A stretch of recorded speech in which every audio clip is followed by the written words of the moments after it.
అందరికీ నమస్కారం అండి. ఈరోజు రాష్ట్రంలో ఉన్నటువంటి ముఖ్యమంత్రి గారు, ఉప ముఖ్యమంత్రి గారు ఈ ప్రభుత్వంలో అందరికీ ఉపాధి ఉండాలన్నది ఒక లక్ష్యంగా పెట్టుకోవడం జరిగింది. కారణం ఏంటంటే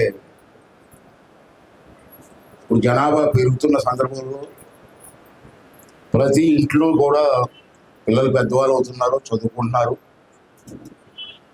తండ్రి సంపాదన మీద బతకడం కష్టమైన పరిస్థితులు ఉన్నాయి. ఇప్పుడు మారుతున్న రోజులు బట్టి, పెరుగుతున్న రేట్లు బట్టి తండ్రి ఒకటే సంపాదిస్తే ఆ ఇల్లు గడిచే పరిస్థితులు కొన్ని ప్రాంతాలు మనం చూస్తున్నాం లేవు. అంచేత ప్రతి వారికి ఉపాధి కల్పించాలనే ఉద్దేశంతో కొత్తగా ప్రపంచంలో మారుతున్న పరిస్థితులు బట్టి మనం మారాలి.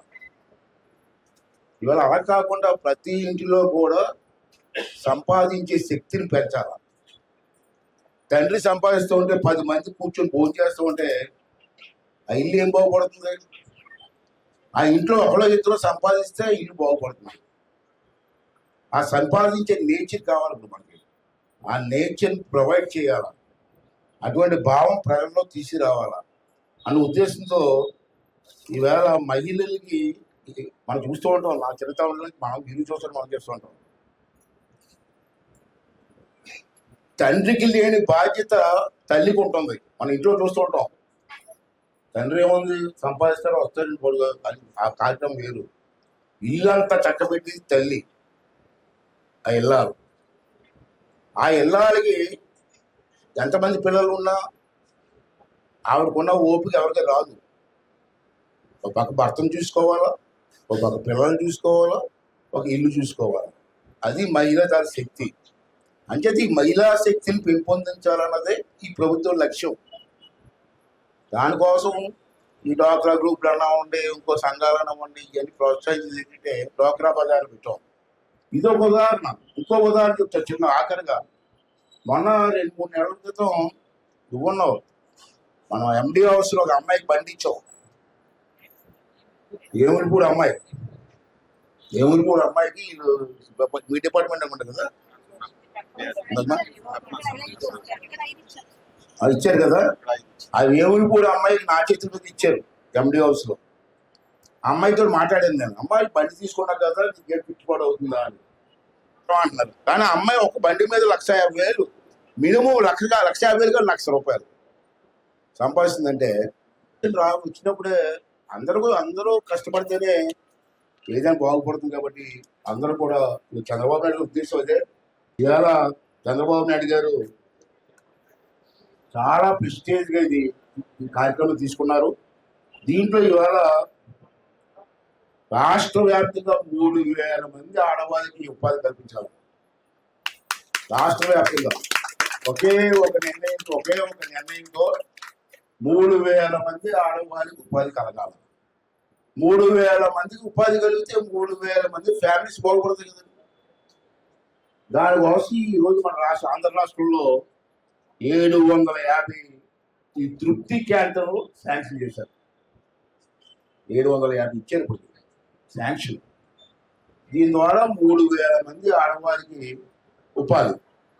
ఈ ఉపాధి కూడా ఏదో కాకపోవటంలో కాదు, శుభ్రంగా నీట్గా ప్రతి వాళ్ళు కూడా కూర్చొని హ్యాపీగా తినేలాగా ఉండాలని చెప్పి ఎంత ప్లాన్ చేయించారు. వీళ్ళందరినీ కూర్చోబెట్టి ప్లాన్ చేసి ఎలా ఉండాలి, నీట్గా ఉండాలా, హైజానిక్గా ఉండాలి ఫుడ్. అటువంటి క్యాంటీన్లు కావాలని చెప్పి ఆలోచించి పెట్టారు. దాంట్లో క్యాంటీన్ మనకు వచ్చింది. ఇప్పుడు ఎన్ని వచ్చారో మన జిల్లాలో? మన జిల్లాకు ఇది ఒకటి వచ్చింది. మన అనకాపల్లి జిల్లాకి ఎక్కువ ఓపెన్ చేసే ఇప్పుడు 750 ఇచ్చారు. దాంట్లో మన నర్సీపట్నానికి కూడా ఒకటి ఇచ్చారు. ఇది సక్సెస్ఫుల్ స్టోరీ చూసి ఇంకా మిగతా ప్రతి నియోజకవర్గానికి ఒకటి ఇవ్వాలని చెప్పి అతను డిసైడ్ చేశారు. ముందు ట్రైల్ వేస్తున్నాం, మున్సిపాలిటీకి ఒకటి ఇవ్వాలని ట్రైల్ వేసాం ముందు. ఇది కానీ బ్రహ్మాండ సక్సెస్ అయ్యి ఆ కుటుంబానికి బాగుపడింది అనుకోండి. ఇంకా ప్రతి నియోజకవర్గానికి ఒకటి ఇవ్వాలని చెప్పి ప్లాన్ ఉంది.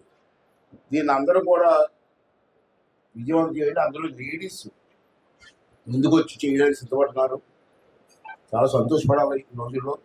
అంటే మన అందరం కూడా వారికి ఎంకరేజ్మెంట్ చేయాలి. ఎంకరేజ్మెంట్ చేసినట్టే తినేసి డబ్బులు కూడా పోవడం కాదు, వచ్చి తిని కొన్ని డబ్బులు ఇస్తే అంటే రేట్ ప్రకారంగా ఎక్కువ మంది చెప్పట్లేదు, రేట్ ప్రకారంగానే వాళ్ళు కూడా ఎంకరేజ్మెంట్ ఉంది, వాళ్ళు ఉత్సాహం వస్తుంది, ఈమెని చూసి మళ్ళీ 10 మంది ముందుకు వస్తారు.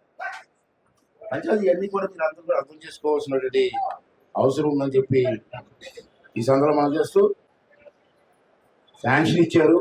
దీనికి సుమారు 13,75,000 రూపాయలు ఖర్చు అవుతుంది అయింది. ఇది మొత్తం టోటల్ ఇదంతా ఎక్స్క్లూడ్.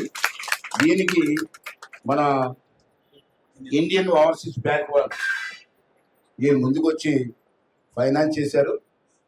తమ్ముడు చాలా సంతోషం. ఇంకా ఇటువంటి 4 పెట్టి ప్రాంతాల్లో మండలానికి ఒకటైనా రావాలి, మండలానికి ఒకటి వస్తే ఒక 4 కుటుంబాలు బతుకుతాయి. దాన్ని మీరు పూర్తి ఫైనాన్స్ చేయండి. లేడీస్ కాబట్టి ఎవరు మోసం చేయరు, మా మగవాళ్ళు అయితే మోసం చేస్తాం, కానీ మీరు ఎంకరేజ్ చేయమని చెప్పి మిమ్మల్ని కూడా కోరుకుంటూ ప్రభుత్వం తరఫున మీకు కూడా థ్యాంక్స్ తెలియజేస్తున్నానండి. అలాగే ఈ ఆహార పదార్థాలు కూడా చాలా నీట్గా అది మెయింటైన్ చేయండి, బ్రహ్మాండం జరగడం అవుతుంది. ఆ భగవంతుని దయ వల్ల, మా గురువు గారు ఎన్టీ రామారావు దయ వల్ల మీ అందరికీ మేలు జరగాలని, శుభం జరగాలని కోరుకుంటూ మరి చక్కటి అవకాశం నాకు ఇచ్చి ఓపెనింగ్ చేసుకుంటూ చాలా సంతోషం ఉంది. దానికి ఈ కార్యక్రమాలు అందరికీ కూడా దగ్గర చేసినటువంటి అధికారులు అందరూ కూడా ఉన్నారు. వాళ్ళందరికీ పేరు పేరున ధన్యవాదాలు తెలుపుకుంటూ